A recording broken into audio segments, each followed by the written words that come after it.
Hey, this is Brian. Welcome to the Aggressive Life. Today we're going to get a little aggressive, or at least uncomfortable. At least I am going to be uncomfortable. I just listened to this recording through and I found myself getting very uncomfortable. Whenever I do a podcast, I want to talk to you like we're talking on my back deck. I think flowery phrases and just sort of syrupy surface stuff doesn't help anybody. So as we talk about sex today, my heart was to talk about it the way normal people might talk about it if they knew each other really well on a back deck. And as I listened to this, I thought, I had a little cringe going left and right. If you have some cringing, I understand it, I get it, but I've chosen to leave this in because we've got to talk about some of the real stuff. And there's a conversation about sex that very few of us are willing to have or even know how to have it. And my guest today, Emma Schmidt, is going to lead us in that discussion. So please give me a little grace as I sometimes make a little bit of light of the situation, try to have a little bit of humor, try to interject. I'm trying to alleviate maybe some tension some of us might feel, and just having a good time through and through. So, hey, if you're going to be a little squeamish, I get it. This might not be the episode for you, but for the rest of us, welcome to the Aggressive Life.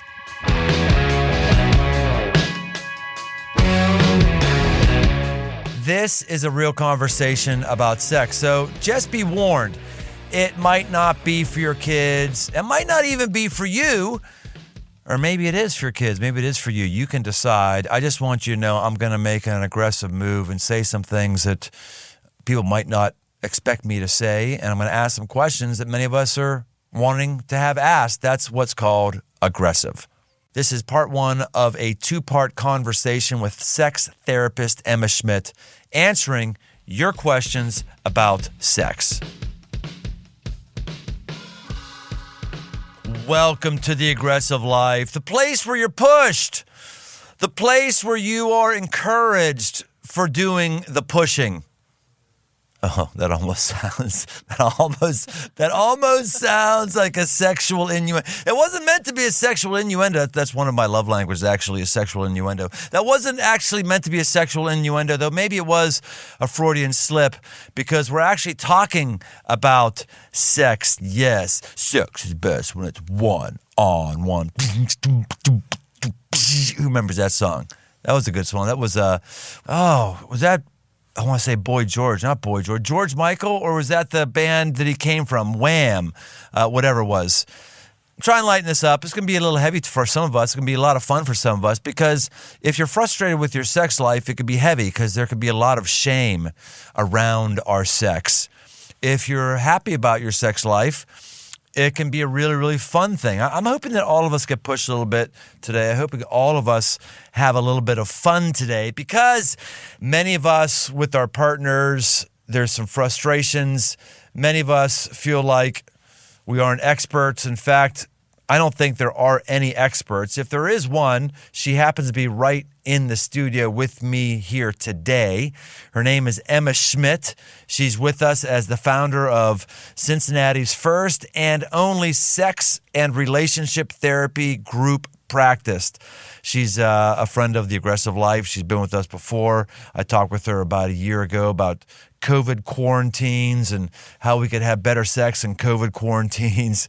We thought it was a perfect time to bring her back, but this time she's answering your questions. That's right, your questions.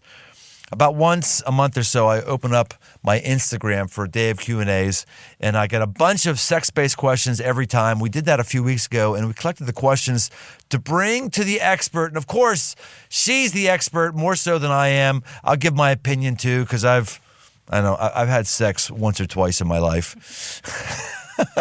Once or twice.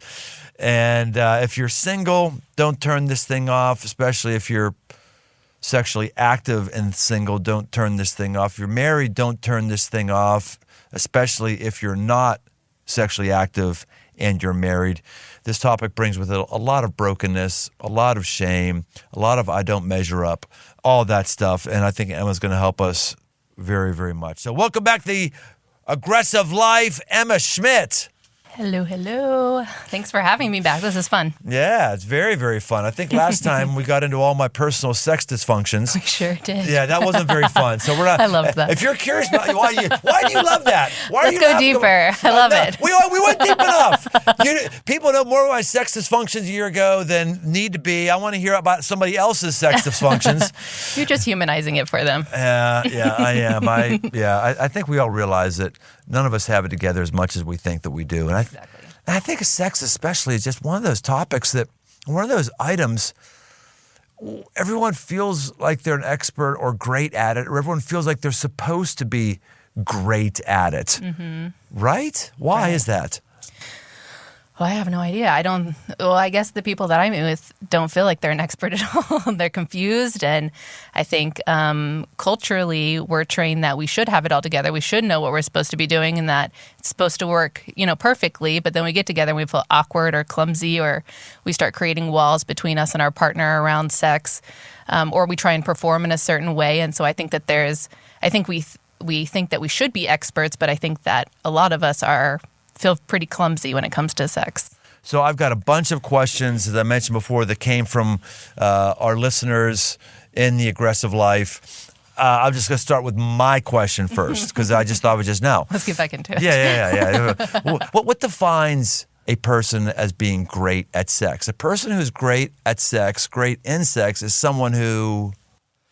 So I think that depends on how you define sex and what your value is around sex. So if sex for you is what makes you great at sex is that you know how to connect with your partner really well, and you feel like you know them, and you feel like you can please them, and you feel like having an orgasm at the end of it makes great sex, then that's great sex for you. If it's that we're just connecting and it doesn't have to end in an orgasm, then maybe that's what great sex means for you. Or if it's just exploring and figuring out how to be one with my partner during that time. So I think it really depends on what defines great sex, because it really comes down to the individual and the partnership of what great sex actually means to them. Gosh, I think that's part of the whole problem when it comes to sex is there's really not a clear scorecard, is there? Right, yeah. So we're each individually bring our assumptions and expectations into the union, into the encounter. Right. And, it's bound to get fraught with tension and confusion. At least that's what I found in my sex life. Yeah, I think when we come in with those expectations, typically, I don't want to say we fail, but if we can just get rid of those expectations and start to talk more, start to get to know our partner more, start to be curious about what do I actually want versus the expectations of what I thought I should be, or what I'm bringing into the relationship of my expectations. When we can let that go and really start to be curious about what do I actually want and what does my partner need, then I think it creates a whole more intimate and more satisfying sexual experience. Well, let's go through these questions. There's so many here. I'm just going to end up picking some of them because I'm sure you could just write a novel on a bunch of these. So let me just start going through. Again, these are your questions. We're just answering your questions. Here's one. Can a marriage survive without sex except for procreation? Sure. Yeah, so I think this comes back to how do you value sex? And so there are some couples that they just don't have the desire to have sex, and that's okay.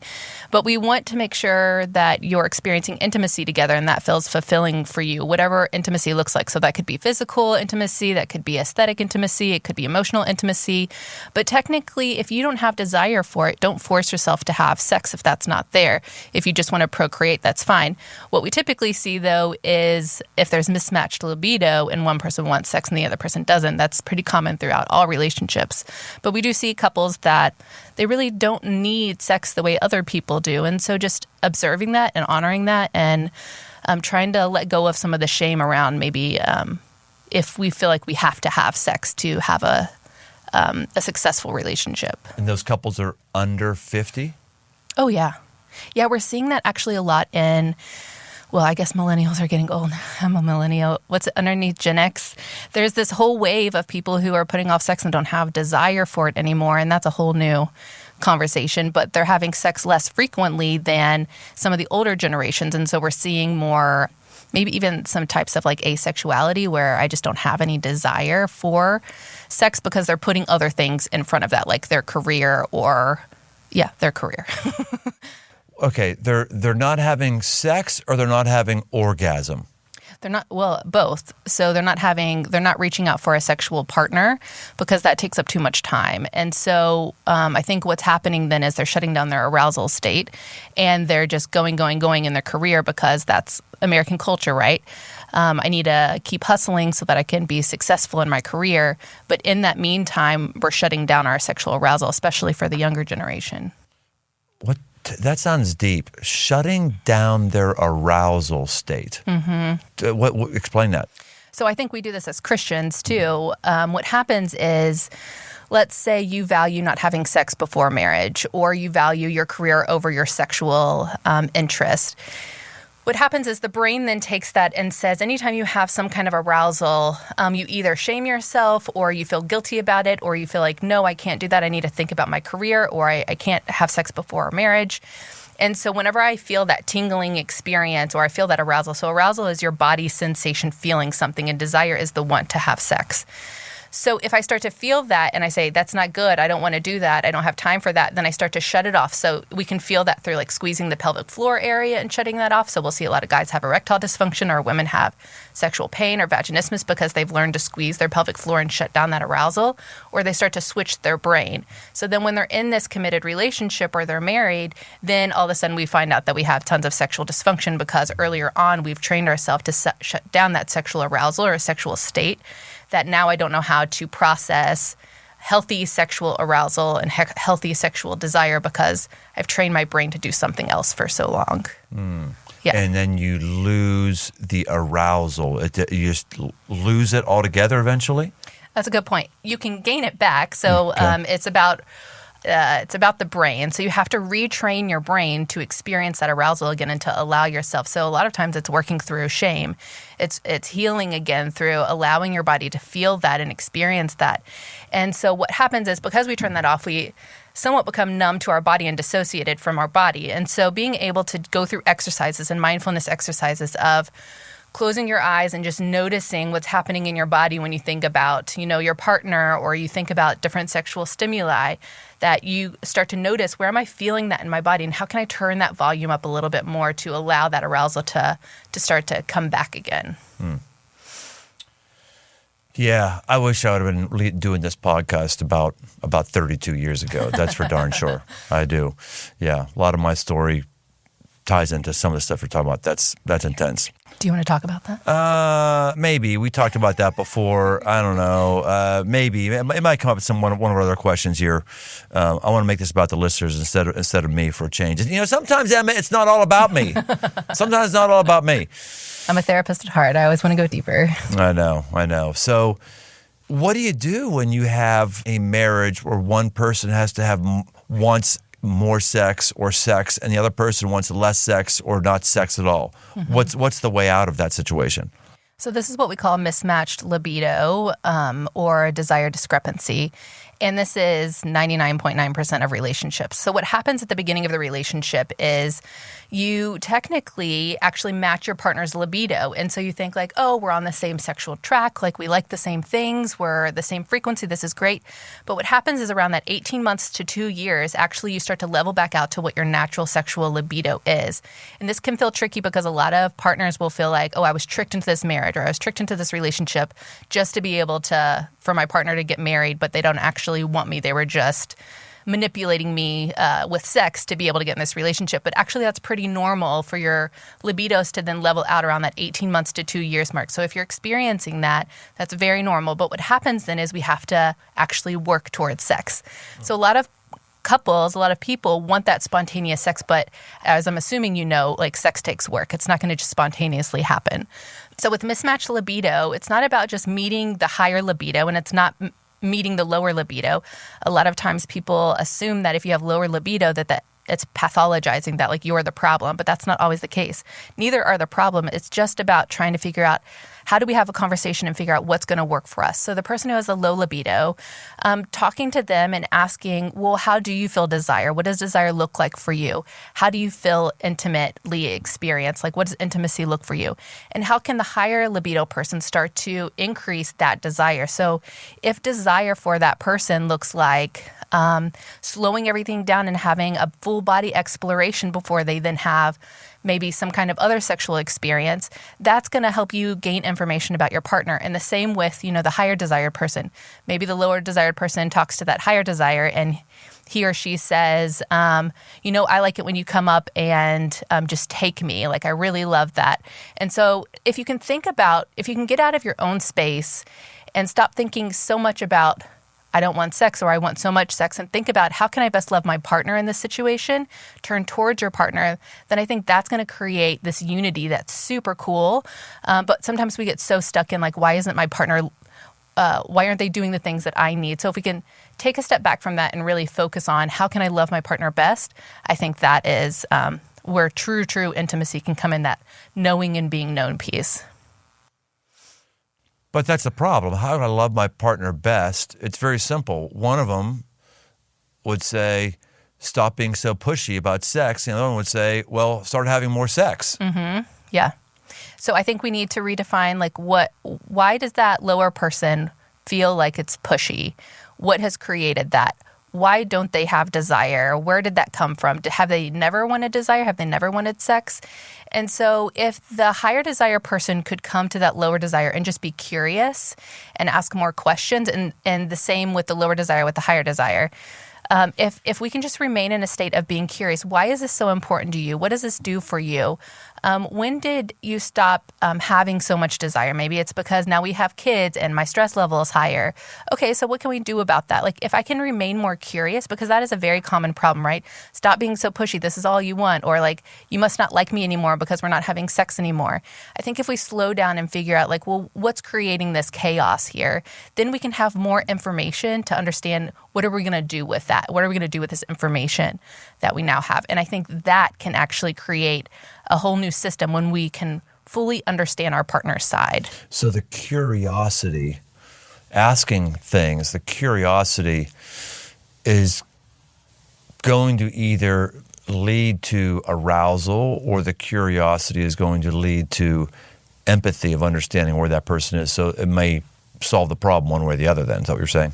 Exactly, yeah. So the Gottmans, John and Julie Gottman, who are big researchers, kind of like the pioneers in research for relationships, say there's this listener-speaker skill. So if I can be curious, validate, and empathize with my partner, they're going to feel way more heard than if I just come at them and say, you don't like me, you don't pursue me, and then they feel guilty and feel like they have to give you pity sex. Nobody likes pity sex, and you know that you're getting pity sex, right?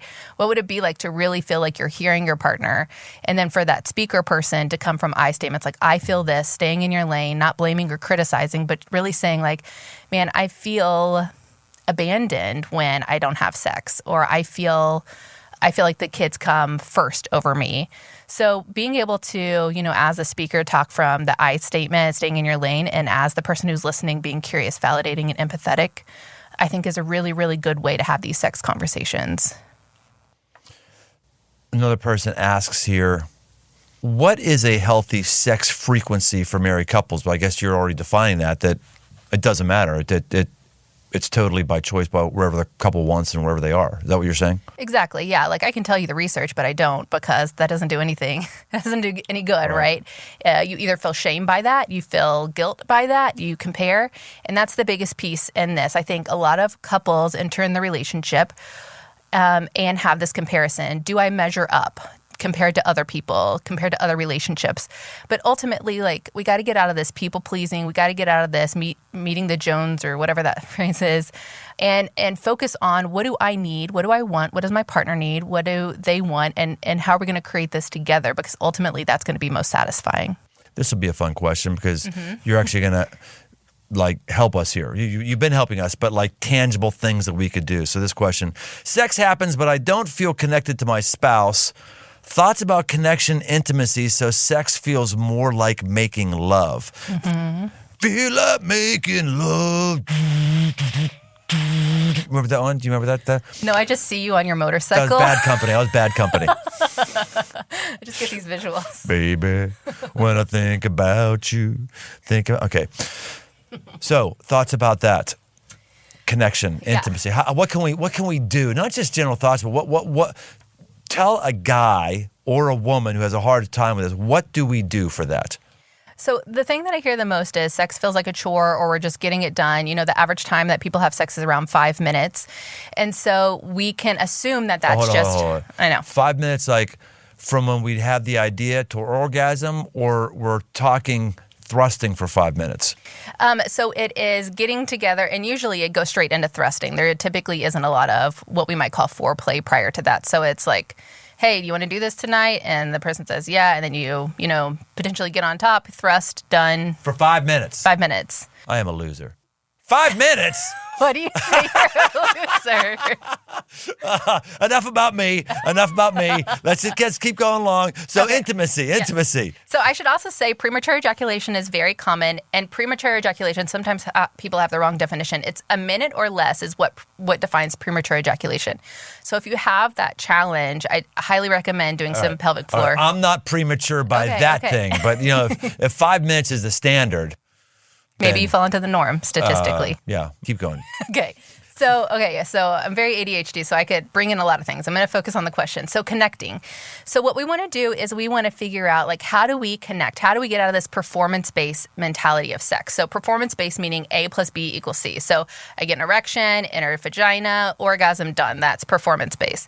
But if we can really piece this apart and say, how do we slow down and get to know each other? So intimacy being that knowing and being known. How do I really get to know my partner? What would it be like to explore their body? So I know I've talked about this before, but I think that this is so good.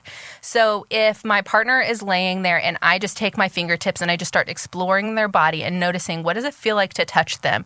What does their skin feel like? What does that wedding ring mean to me? What does it mean like to, go down their stomach and realize they've given birth before, or just around their inner thighs and their labia or their penis, and noticing the different textures and the different, what it feels like on my fingertips and what it does to me as I'm starting to do this. So if we can slow everything down and start to experience presence, so what do I see, taste, touch, feel, hear, and get into our bodies, then like the arousal is so much different. I'm out of like the things that I need to do for the rest of the day, and I'm really getting to know my partner's body, and I'm really allowing them to get to know me. So I think if we can slow down and start exploring each other and start opening that up, then that making love piece, I think, is going to come in a little bit more. But talking to your partner, and I think that's the thing that holds us all back, is that talk feels so uncomfortable and so awkward. But what I find from clients is when we can switch that mentality to this exploration and intimacy and connection type of sex versus performance sex, right? That shift between the couple is huge. Right. Yeah. Right. I mean, that's where I am in terms of what really gets me going is when there's a connection, emotional, intellectual connection. And that's really where the intimacy game is for me.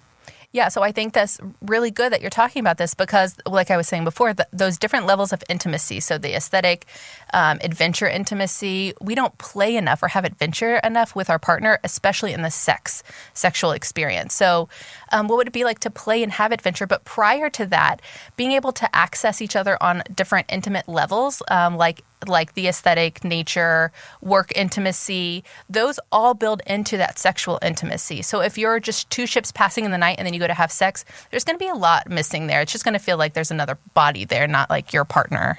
All right, I'm having so much fun with this conversation. I realize we can't have this be a 3-hour podcast. No, don't be sorry. Oh, yeah, I'm not helping you. Don't be sorry.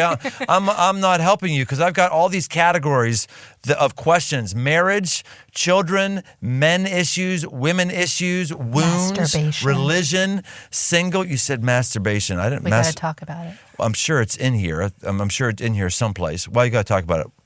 You like talking about masturbation? Oh, I do, yes. Okay, well, no, we have to wait then. People have a lot of opinions about what you think about masturbation, which I think fascinating. About what I think about masturbation? Yeah, they like to tell me.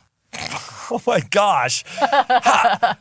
Who knows what I think about masturbation? That's what I want to know. Why do they care what I think about masturbation? I know, yes. All right, we'll come back to that. We got to talk. We got to talk about having sex with yourself. Let's stay on the marriage one for a bit. Disagreements about sexual positions. Mm-hmm. So again, talking about it, being curious. So I love this idea of being curious. Malcolm Gladwell just put out this book last year, Talking with Strangers, and it's all about being curious and not assuming. But we have all these narratives in our mind about what our partner is feeling or thinking, and we're not actually talking with them. And so with sexual positions, continuing to be curious and having that conversation, what is it about that position that you don't like? Is there a different position that you would like? If you're wanting to change up the positions, what would that be? And so maybe your partner likes that position because it helps them have a lot of pleasure, even though you might not like it. So if it's causing you pain, definitely don't do it. But still be curious around, what is it about that position? Does it feel really intimate to me? And so I like that because it feels like connecting for me. So continue to have that conversation and figuring out why that position might not be good or why it is good or what positions you want to try. Okay. Advice for soon-to-be newlyweds where one is a virgin. That means the other one is not. What I would say is trying to let go of all your expectations. So if you're entering into the relationship and you've had these other sexual partners, let go of those experiences you've had with that other person. Or those other people. If you're a virgin, I would let go of the expectation of what you think it should be like. So if you're trying to mimic a certain performance, or you're trying to match maybe what you've heard your partner talk about before with other partners, just let it go. And what I would say is on that wedding night or even after that wedding night, well, one, knowing you have the rest of your life. So don't try and do all the tricks and the pony show, whatever that means, that night. Just explore and experience and connect. Try and make it fun and try and make it intimate, but don't make it about, we have to do this performance thing. And so that's what I would recommend. How can we really let go of all these expectations and just be together and connect and explore each other's bodies together? What I wouldn't give to hear you in this podcast when I was 21. Me too. Oh, gosh. Yeah. Oh, man. I got married at 22. I was a virgin. Lib was not a virgin. And I not only didn't know how to satisfy a woman, I didn't even know how to talk about it. I didn't even know you could talk. There was no talk about sexuality in 1988. There's no talk about helping somebody in their sex life in 1980. There just wasn't. The only talk was, don't do it unless you're married. That was the only talk. Man, yeah, I wish I could have another run at that one. Folks, please thank Emma. Do whatever you can here. This is gold stuff she's given for all of us. So thank you very much. You're welcome. But I think we should highlight that because many of us are taught to not talk about it and that it will just increase your desire and then make you, I'm doing quotes, sin. Prior to that, we then enter into a relationship and don't have any sex education. And so we're set up for failure, I think.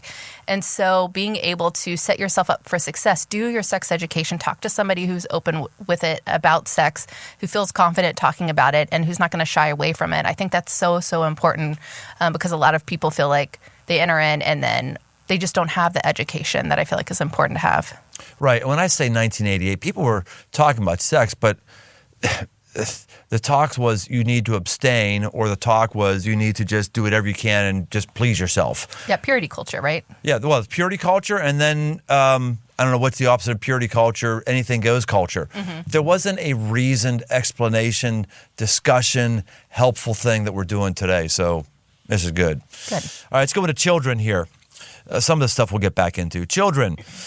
Person says, sex drive is basically non-existent since having kids. I'm feeling guilty and unavailable for my husband. Advice? So I would say just be gentle and kind to yourself. Emily Nagoski wrote this book called Burnout, and what she says is that women are born into a society of feeling like we have to be human giver syndrome, meaning we have to be all things for everyone at all times.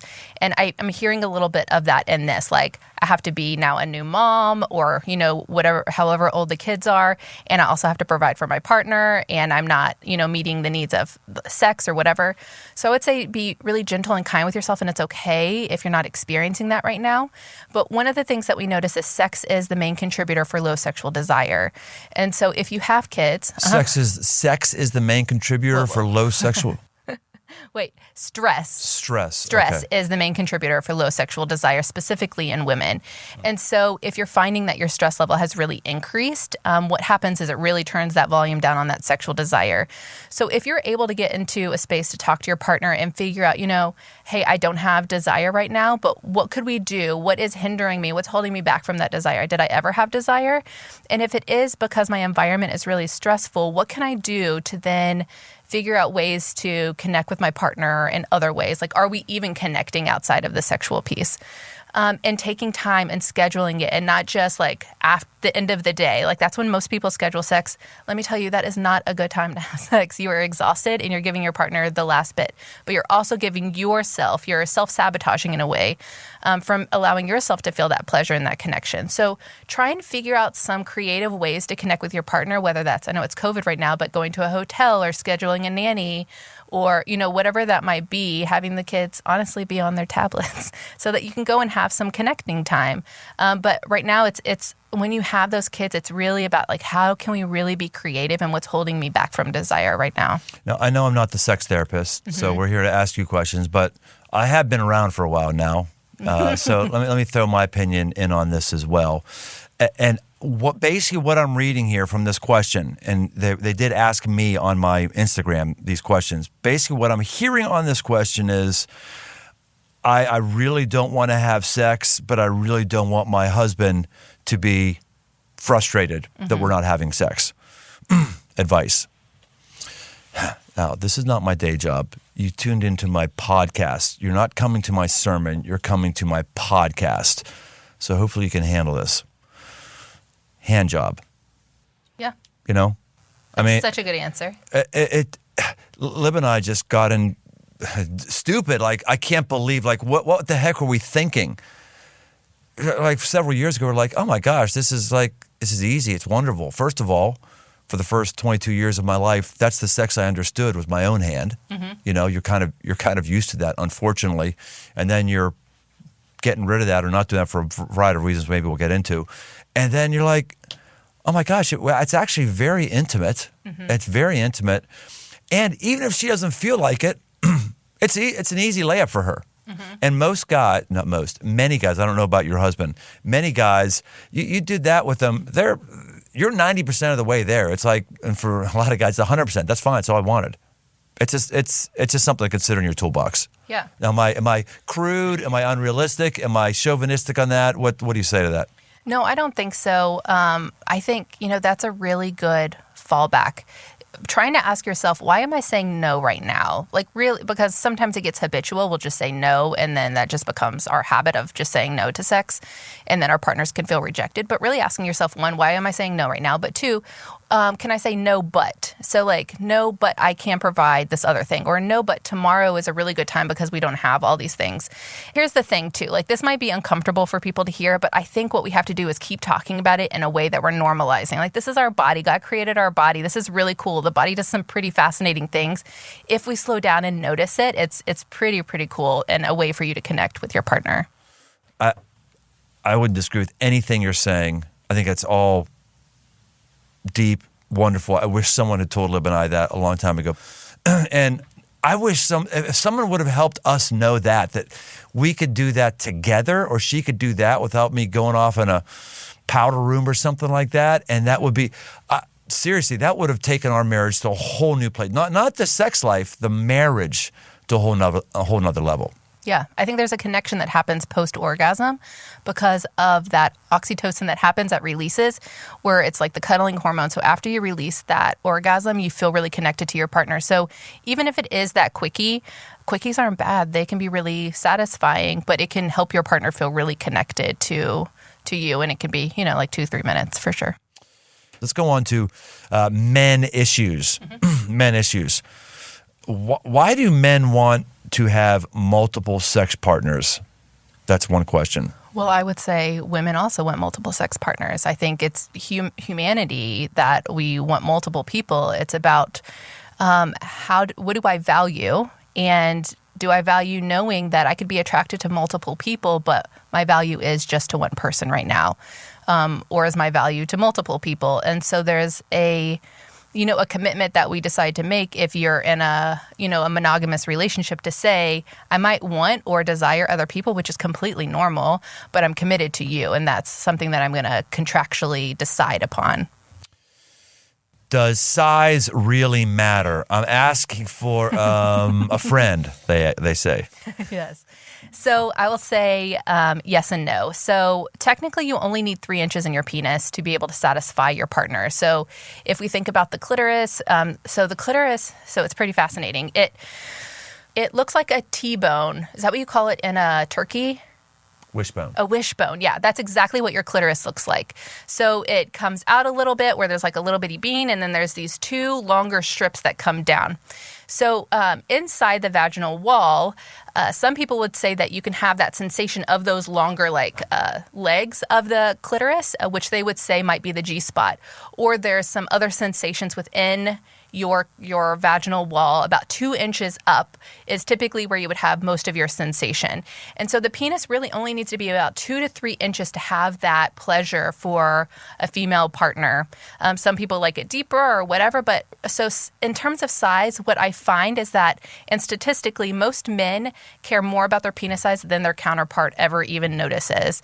So they might say, like, do you think my penis looks really long? Like, how isn't it so big? Like, that's so arousing for a lot of guys. But typically, women just don't care that much, if I'm going to be honest about it. And it can be more arousing. Is that for real? Yeah, for real. I believe that's the case of women from earlier time periods, but it seems like women are becoming more masculine. And I mean more masculine, like more visually stimulated than they used to be decades ago, more outward in their sexual talk than they would have been decades ago, more whatever. So so still today, you're saying a majority of modern women are not as interested in the size as much as the man. You're standing by that. Yes, yeah. Okay. And I would say that many women will use it as an erotic foreplay, as talking dirty, like, man, you look so huge. Like, I could never have a penis like as big as you. Like stuff like that. Like, that's right, you couldn't because you're a woman. Of course you couldn't have one. Of course, yes. So, but there are people who have what we call micro penises, and sometimes that can be challenging for some partners where it doesn't completely fill up their vaginal canal. So maybe their vaginal wall is bigger, and there are some exercises you can do, like Kegel exercises, going to a pelvic floor therapist that can tighten up that area for a deeper sensation.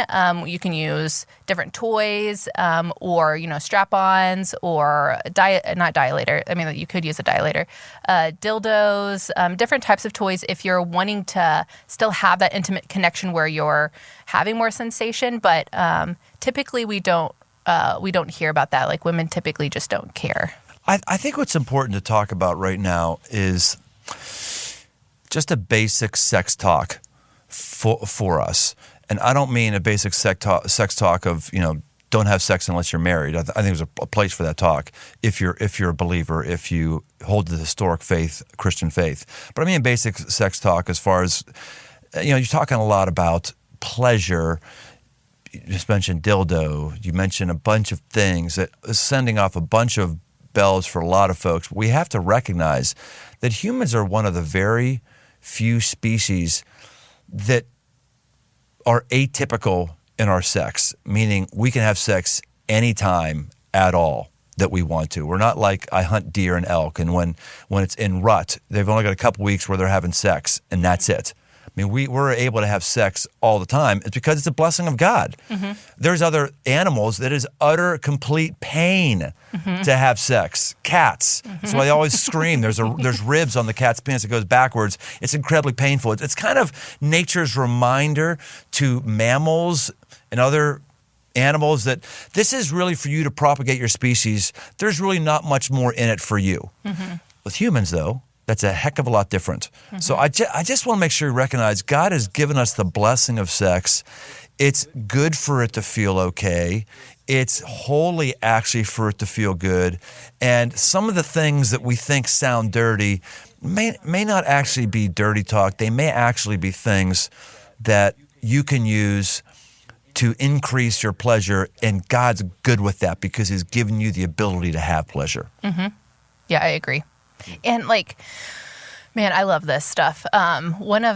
So people ask well, what's the purpose of the G spot, right? Or what's the purpose of different pleasure points inside your body or your clitoris? And one of the things that they found was actually they think it is actually for childbirth because when the baby's coming down the canal, there is that pleasure sensation that's released even though you might not feel it. But if women didn't have that to then trigger their mind, they think that many women would die because the pain would be too much for a woman to tolerate. And so they're finding that they think some of these pleasure points are actually there to help calm in the brain and in the body for women to get through childbirth. So it's little things like that I'm like, cool. That is cool. All right, let's talk about women issues. Women issues. The woman says, struggling with infertility and it's affecting our intimacy. Ideas. Mm-hmm. So infertility, so that can mean a lot of different things. I'm going to assume that you are having intercourse and you're not able to get pregnant. Sometimes infertility could mean that you can't, it's impossible to have intercourse, or maybe you have something like PCOS. So I'm going to assume that this is that you're able to have intercourse and that you're not able to get pregnant, and that you're trying to, so this is what I hear a lot. We're trying to make a baby, but because it feels so scheduled that we lose that intimacy. So I'm going to assume it's that. There's two tracks to this. One, what would it be like to take the pressure off? And I know that there's a schedule that you have to be on, but what would it be like to make that space really celebratory and have that time where you're slowing down and connecting and getting to know each other and having somewhat of like a celebratory sexual situation? The other piece is that what would it be like to just leave that time for that performance-based, it's that time when you're supposed to have sex and you do the performance-based type of sex, but then on the other times you really create that space to have more intimate, connected type of sex, or the type of sex that you want. I'm gonna, not everybody's gonna want this slow experience, but how do we understand, do we want the time when we're fertile to be just like the quickies? Do we want it to be more of a celebratory exploration time? Do we want the other times and us to really focus on being intimate and connecting outside of that fertility space? So I'm going to say that this is really, really hard. Men can lose their erections because of the performance. Women can feel really stressed because, this is that time. Are they going to be able to get pregnant this month? There's so much riding on it.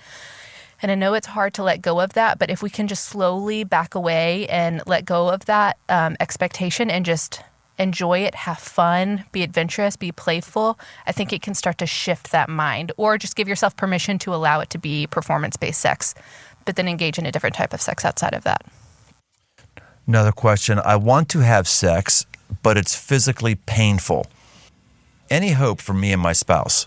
Yeah, so this is what my partner and I went through for years, and then again for some more years after pregnancy. What I would say is look for a sex medicine doctor. So if you're in the Cincinnati area, that's Dr. Somi Javed, Dr. Susan Oakley. If you're in Kentucky, if you're in Dayton, it can be Dr. Janelle Evans. There's so many different sex medicine doctors. So people don't realize that your OB, even though they can be really well versed in some stuff, they're not trained in sex medicine or sexual health. And so get with someone who really knows sexual pain. And what we find is that can open up the doors for a lot of healing process to happen, along with pelvic floor physical therapy. So many people don't even know about pelvic floor physical therapy, and that can be such a huge piece for sexual pain. So I'm in a doctoral program right now for clinical sexology, and this is my dissertation. And one of the things that we're finding is that actually anxiety in the brain, which is part of this place called your amygdala, is attached to your brain stem, or your brain stem, which connects to your spinal cord. And when we have anxiety, especially sexual shame, it comes down the spinal cord and into our pelvic floor, creating tension, which then ultimately creates sexual pain. So sometimes it's working through that anxiety, trying to heal through some core messages, some negative narratives that we have that can then actually release the pain. So sex therapy, sex medicine doctor, pelvic floor therapy. I mean, I've seen women completely reverse stuff that's been so painful. So reach out and they can really help try and turn this around for you. Okay, that's it. There's so much for you to chew on here. Come next week for the second half of this conversation. Hey, thanks for listening. For more aggressive living, head over to briantome.com. Get signed up for the mailing list to get regular shots of positive aggression sent straight to your inbox. And while you're there, you can also find articles, podcasts, and books. I'm also active on Instagram. Search Brian Tome. Special thanks to the band judges for the music. Aggressive Life with Brian Tome is a production of Crossroads Church, Cincinnati, Ohio.